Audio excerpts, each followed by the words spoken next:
to give him 2 additional armor beyond that. So he can't get through. Looks like he's got to give him 4 additional armor.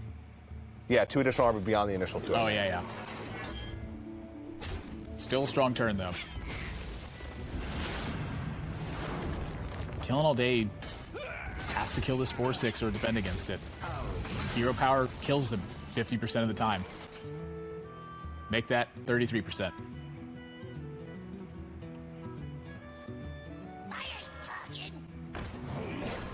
Get Dragon Light Lord. If he nails it.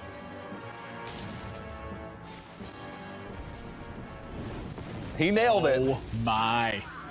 Suddenly, Cydonia, this is looking like trouble. I don't know. He's still got a lot of gas. That was the second Ally Armorsmith as well. So that means if Killing All Day is going to get outside of the range of Eye for an Eye, he either has to, or Osaka were the first player I saw to have Tolvir Stone Shaper in the deck for a defensive slot in there. And it was just a little bit too slow. And then eventually I saw someone just go, well, I need to use Tar Creepers. Yeah. Give me a 3-5. It's like, no. Giddy up. That works pretty well. Idea. Good idea. Yeah. Well, while we're waiting to get into game number 4 here to see if Sidonia's going to be able to close out the series, let's take a look at his profile, some of his stats here for Cydonia. Player from Montreal, Quebec, which is a place I've visited a few times, and it's pretty nice. I guess we're not going to take a look at it. I'll be the profile. Hey guys. It's a great profile. Bonjour. I'm Cydonia. Let's go. Okay, let's go ahead and meet Cydonia. I've been playing Hearthstone since the start, and I've been playing like strategy games like that, and I've always been pretty competitive in what I do, like sports and games. So on one hand, I always want to win and expect to win. One of the underdogs of the tournament up against one of the favorites. But on the other hand, all the tournaments I did well in last year, I was always coming in as the underdog, and maybe people were underestimating me. And last year, I wasn't surprised that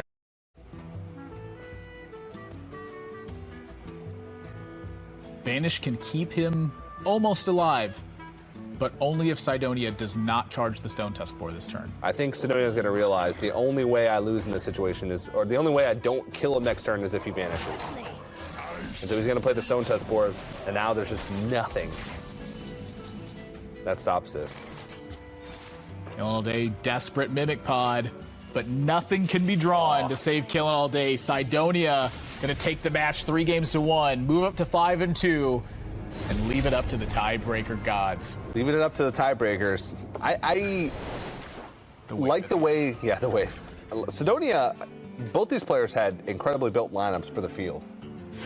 And to see only one of them go 5-2 is actually pretty surprising to me. I guess some of them ran into some aggro lineups along the way. The few and far between aggro lineups.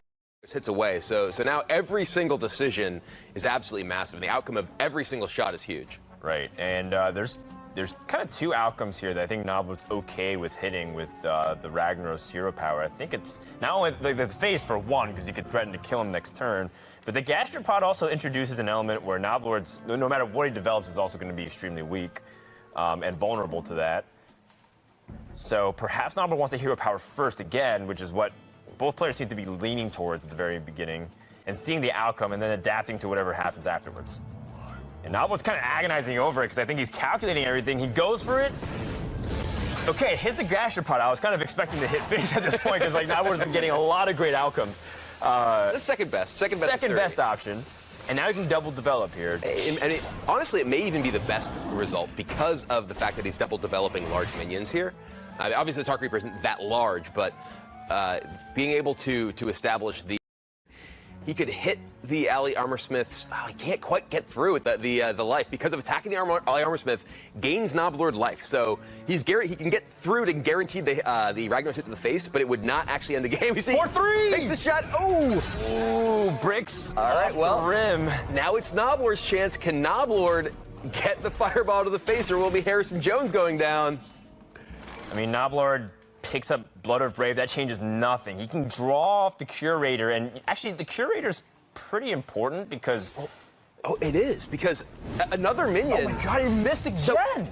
If Noblord were to play Blood of Brave this turn, Chalky could actually attack into it, double sleep with the fishes, and guarantee lethal. But the Curator, because Chalky is at 4, he cannot attack it. He has to rely on that hero power. Another Ragnarok shot. Here we go. One more time. No! And Noblord is he can't handle it, man. Now we have to go once again back over to Noblord. And he's at 1 health remaining. Ravaging Ghoul. It's a 3-cost minion. You can play that with Brawl to give himself a 50-50 to clear the board. And then he has a shot to win the game from there. Even if he misses it, there's the Brawl.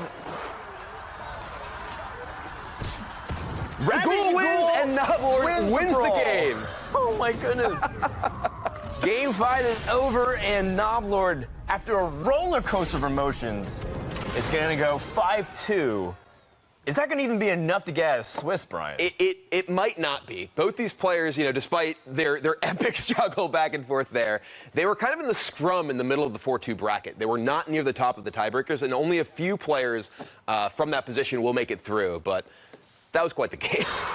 A little hard for me, just because, are South Americans, so this very well may be the time they have their breakout performance to make it to a championship. That's right, and specifically VCT. How many seasons has he been trying to go through? Multiple seasons now, where he's been playing very deep, getting all the points necessary, putting in all the time. It'd be great to see him, after all the years of hard work, for him to be able to be rewarded and be able to join us in Shanghai. But at the same time, you got to win one more. This is where you have to put it all on the line. You lose, you go home. Yeah, and Muzzy's a player who a lot of people have talked about as one of the best players who hasn't had a championship performance, and he's someone who. He's someone who we've had on the board many, many, many times, and he's clearly an extremely strong player, but he kind of wants to get that monkey off his back.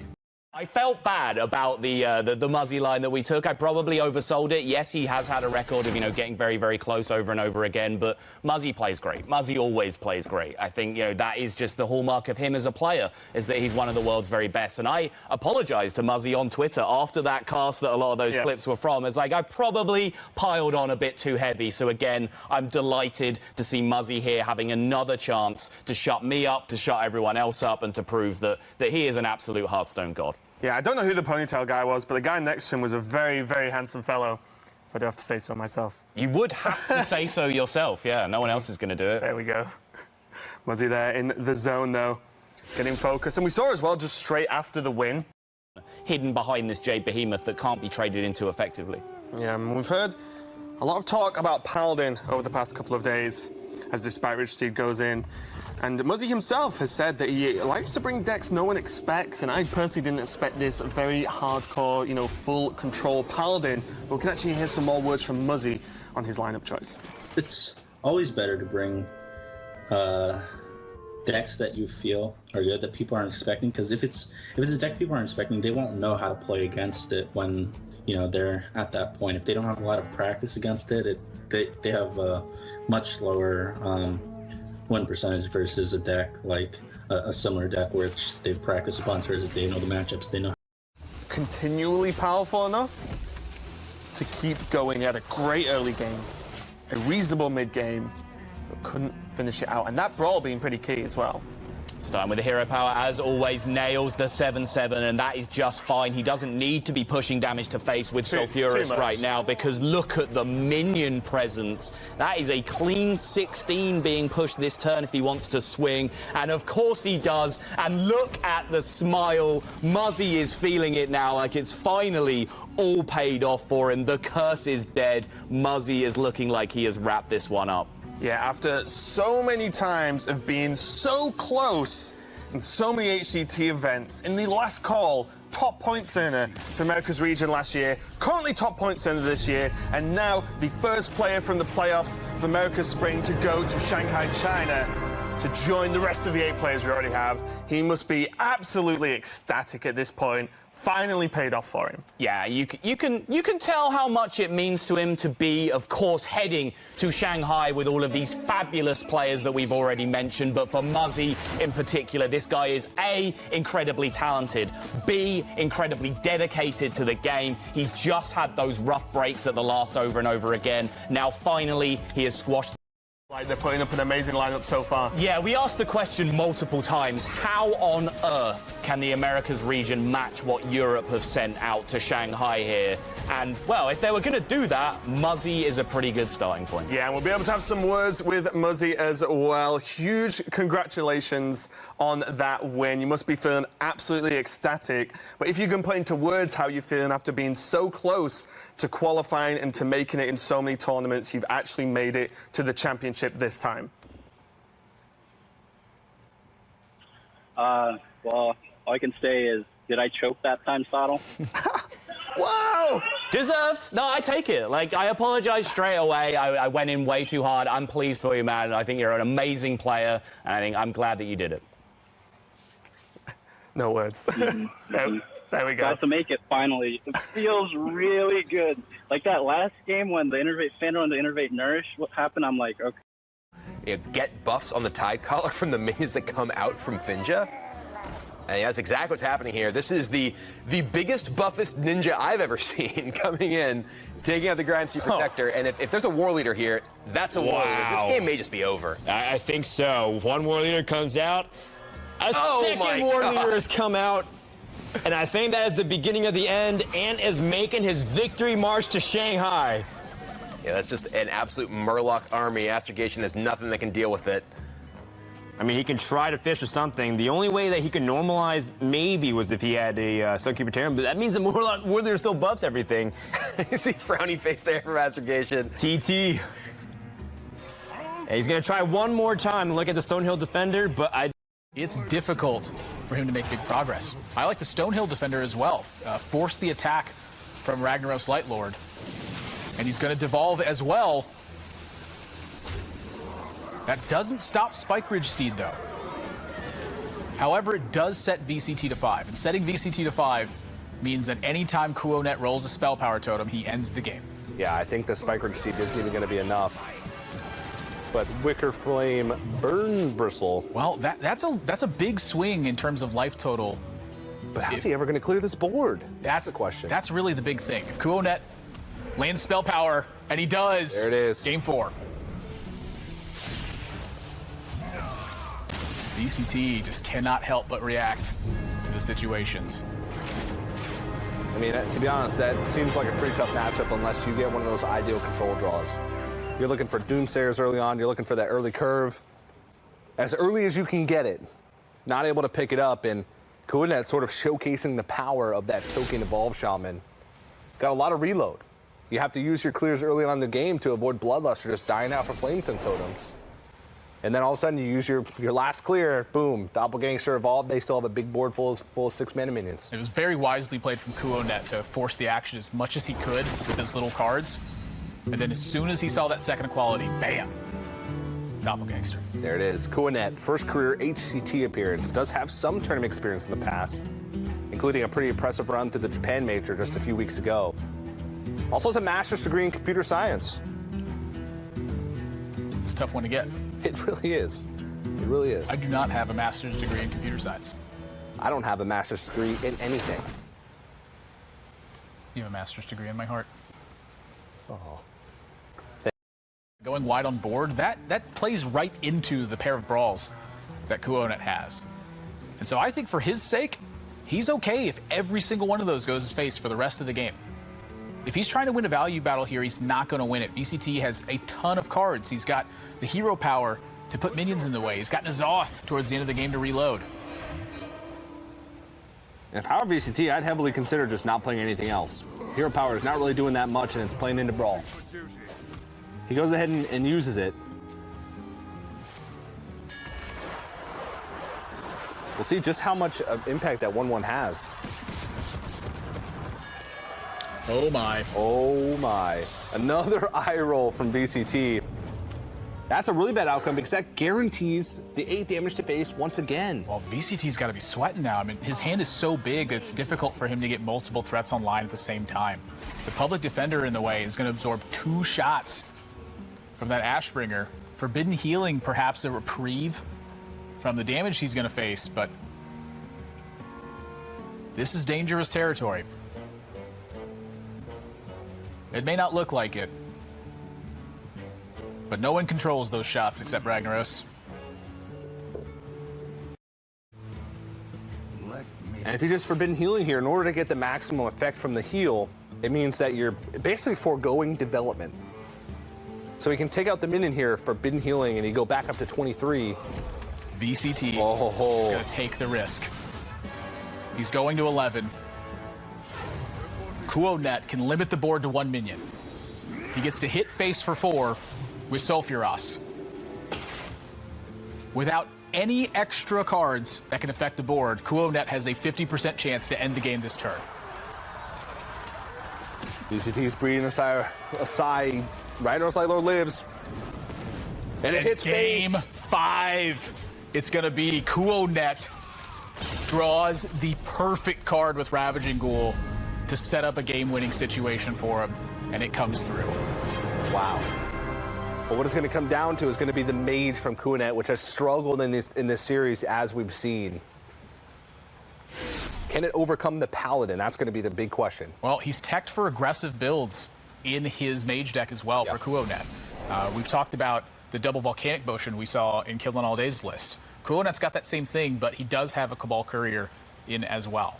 But it's a large risk that Kuonet took in this position. Again, he is forcing VCT to have the right cards at the right time. VCT's trading over the Peddler there in fear of Meteor.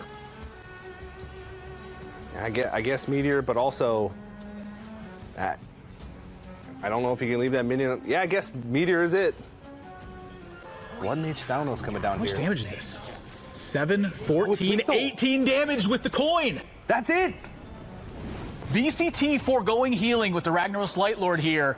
Kuonet has the exact cards, and VCT can't believe it. Kuonet is going to reverse sweep VCT and find himself going to Shanghai. With the coin, is able to fit in the extra spell and the spell power from the Blood Mage Thalnos. I said this is why we don't count damage, Admirable, and we didn't even listen. Kuonet is going to Shanghai. Unreal. VCT, he was shocked. He didn't even account for that.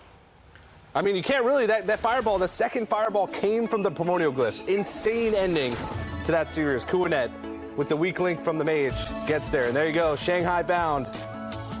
Jade. Yeah, uncollectible Jade Golems. It just returns them back to their form. Darwinism at work. Oh my god. That's not how evolution works. Careful. Touchy subject for a lot of people. It is, yeah. Let's just not go there and say Evolve is in this fantasy card game, and that's where it can stay for now. Okay, yeah, fair point. Touchy subject. Yeah. Well, Evolve, in all seriousness, is great due to the opposite reasons of the Devolve I mentioned earlier, in the fact that it can give you sort of dumb minions, extra abilities, extra life. Oh boy! Or a King Crush, even freezes him! Frostcaller into the King Crush combo. Muzzy's smiling to himself, he's like, okay. That's one of those situations that is... Never mind the hero power. So if you play Armorsmith and Brawl, you have a 33% to win the game straight away, followed by if you lose that 33%, you then have a follow-up 50-50 to win the game. That is high odds that you win the game this turn. I would like those odds, please. Diego, though, just going through the motions. So many choices. I feel like you do it. How much time do you have? He's brawling first. Okay. Oh, worst outcome. Certainly is. And the hero power can just hit the matriarch. Muzzy, never mind. Nails it. God, Diego Diaz just attached a scope to that hero power. Just full sniping going on there, straight to the face, and he just even it up versus Muzzy, 2-2. And it is kind of scary that Diego Diaz has offered, like Muzzy, 2 out of his 10 losses in this whole tournament right now.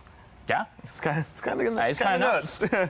But yeah, I mean, he definitely got the rub of the hero powers that game. He was absolutely surgical with that thing. Rub of the hero powers. Not many people get that saying. Oh, rub of the green. Yeah, you're right. You're right, actually. Has he even used one? It's a good question. There's the War Axe. Got him. Yep, execute. Warax the 1-3. 4 connects to face. Hero Power connects to the face. Muzzy keeps on rolling.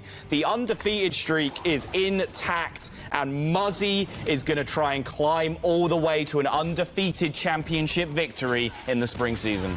That was close, though. Diego Diaz, I imagine if we speak to Muzzy later on, or he'll say yes. That was probably one of my hardest series of this whole tournament so far. We were even prepping, like, oh, it looks like Muzzy's run could be over in this matchup. Somehow he turned it around and brought it back.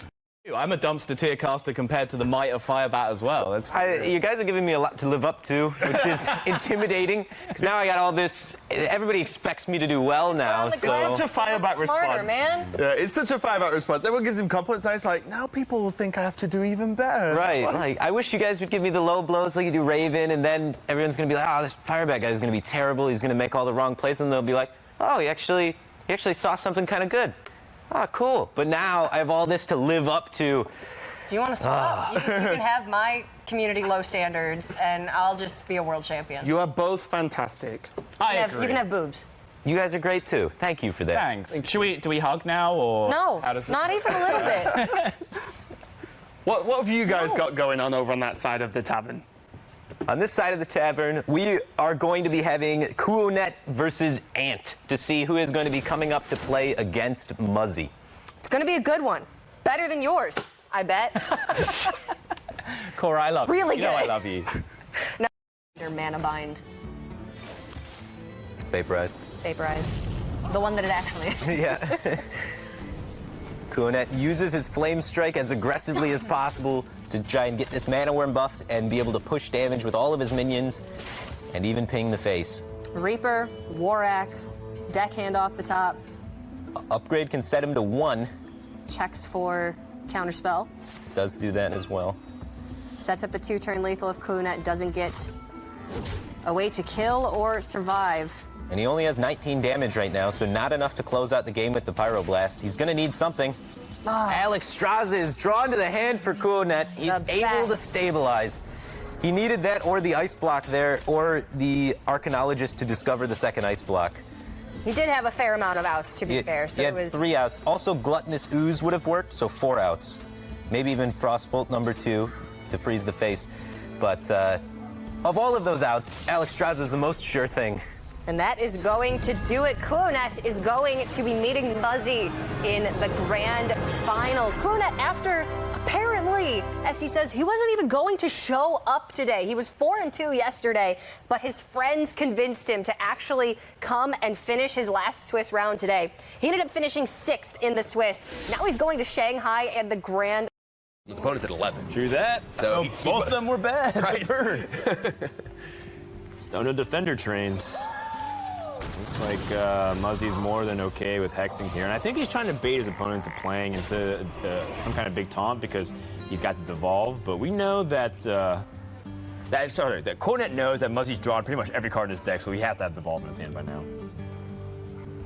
And if Kuonet's paying attention to all the cards that Muzzy's played, all the cards in Muzzy's deck, he just knows that he's dead at this point if he doesn't heal, because there is that lightning bolt remaining in the deck. And, yeah, that's pretty much it. Muzzy's corner. Oh, no, there's not. Wait. Did he play Lightning Bolt earlier? I think. Oh. I thought that last card was Lightning Bolt, but now I feel like a fool. I've been baited. Yeah. Oh, there's spell damage. Looks like he got it anyways. Double J Lightning for 5, 10, 11. And Kuonet shakes his head because he thought he was in the clear just barely.